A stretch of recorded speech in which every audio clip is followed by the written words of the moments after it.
The quiet reboot.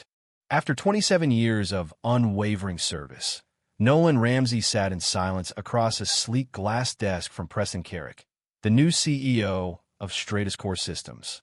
The skyline of Denver stretched beyond the office windows, bright and unaware, but the tension in that room was thick enough to dull sunlight.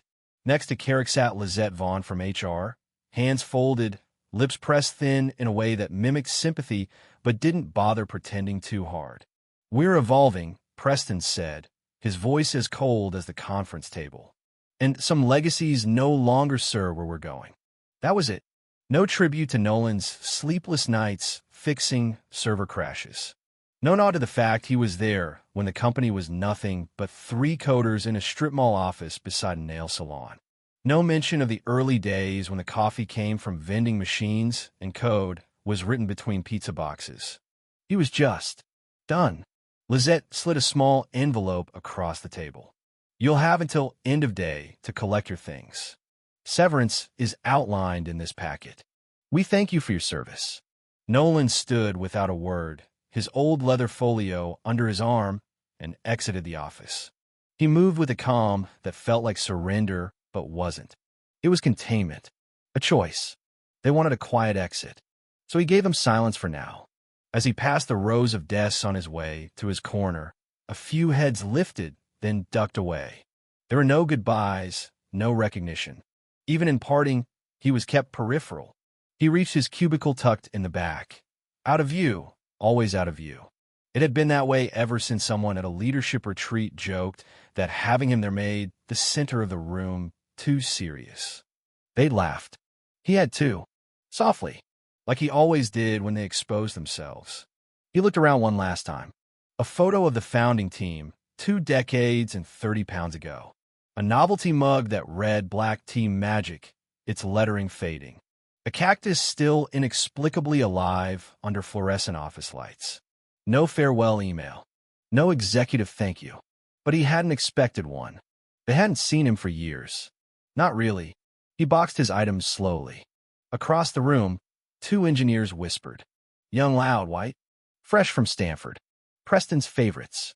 Great cultural fits," someone once called them. No one had used that phrase for Nolan. He remembered the meetings he wasn't introduced in, the award ceremony where Preston mispronounced his name, Norman, without correction. He remembered the compliment disguised as insult. "You're surprisingly articulate," as if they expected otherwise. He closed the last box. Amy from accounting approached, eyes full of something unspoken. "I just heard," she whispered. "You kept this place alive." He met her gaze. They didn't change. They just got better at hiding the rot. "Why you?" "They're keeping that Carl kid who can't even troubleshoot a batch file." "It's all right," Nolan said. It wasn't. But he wouldn't bleed for them. He took the elevator down alone, but he wasn't the one shrinking. As he drove home, Denver slipped by like a backdrop he no longer belonged to. His hands on the wheel felt steady, but inside, something rumbled. The dismissal hadn't started today. It had started years ago. He had helped build Stratus Core in 1998 in a room above a dentist's office with peeling linoleum. He designed its security backbone, weathered ransomware attacks, server overloads, and corporate acquisitions. But they'd never shown him, never invited him to golf trips, never printed his face in glossy brochures. Once, a client mistook him for janitorial support. The receptionist had chuckled. "No, he works here." Surprising, right? He had laughed then too. Let it slide. Let build armor. Over time, that invisibility became policy. He was dependable, not promotable. "We need you steady in your current role," they'd said. Every restructure skipped over him. Every photo op featured the new, the young, the white. Then came Preston Carrick. He brought with him buzzwords like disruption and culture realignment. He hired his cousin, Gavin Carrick, a man with a loud voice and light resume. Gavin wore Jordans in meetings, misused tech lingo, and called foundational infrastructure old code junk. Preston called him visionary. Soon, Nolan's permissions started shrinking. No announcements, just quiet subtraction. One admin panel, one layer of access, stripped clean. When he raised the issue, he got a reply from someone he had mentored years ago. "Hey, Nolan, I think Gavin's team is streamlining things. You might want to check with leadership. He did.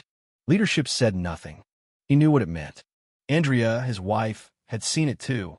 One evening on their porch, beer in hand and the Colorado night buzzing with cicadas, she asked, "Is it bad?"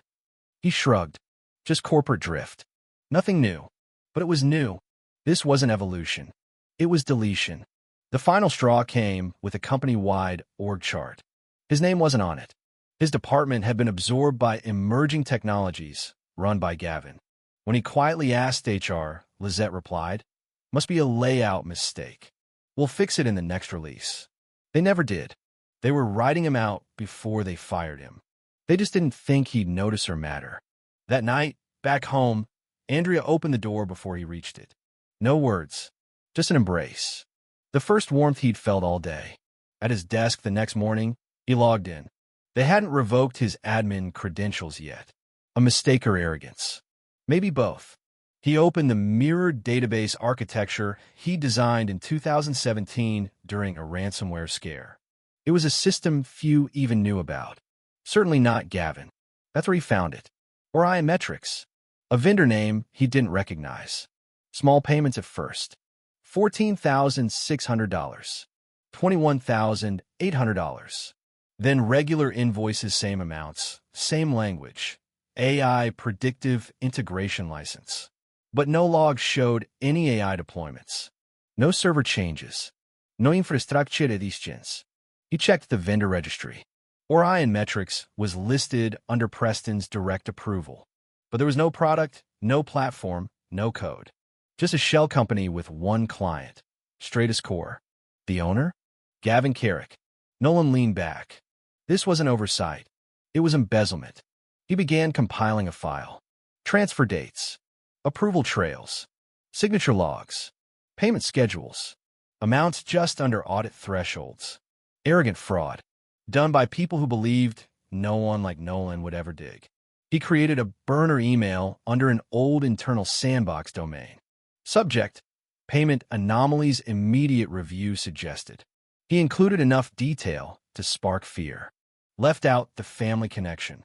You want to see what Preston did with a warning shot. 40 minutes later, Preston responded. Cease contact immediately. This is a violation of company policy. No denied. Just a threat. Then came Lizette's email. A legal warning. Vague references to separation terms he had never agreed to. No NDA. No hush clause. They just expected him to vanish. But he wasn't going anywhere. He flipped open a notebook. Wrote one name in capital letters. Miguel Escobar. A board member. Former head of cybersecurity. One of the few who had ever looked him in the eye after meetings.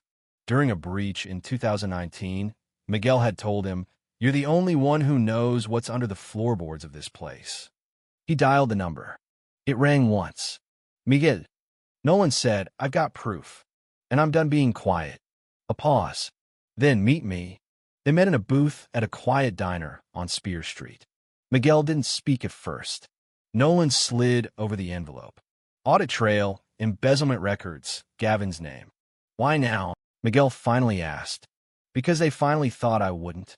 They always think that." "I don't want to burn it down," Nolan said. "I want to fix it before someone else does." Miguel tapped the folder. "Board meets tomorrow. Leave this with me." That night, Nolan scheduled one last message. Send it to the board. No threats, just facts.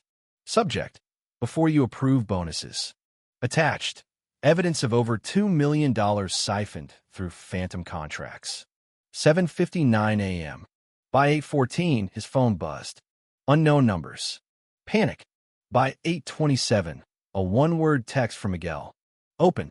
At 10:06, a name flashed on his phone he hadn't seen in years. Harold Durant, the last CTO before Preston. The message: You were always the spine of this place. By noon, the press advisory leaked. Internal audit at Stratus Corso under review. By 1 o'clock, Miguel called. They've suspended Preston. Audit's underway. Board wants to meet. Nolan didn't smile. They want you back, Miguel added. CTO. Full autonomy. Integrity office. No, Nolan said. Not yet. Let them sit with it first. By Friday, they accepted his conditions. Full access, oversight, authority. 6 months later, Nolan Ramsey stood at the helm CTO and Chief Integrity Officer. They tried to write him out of the system. Now, he writes the system itself.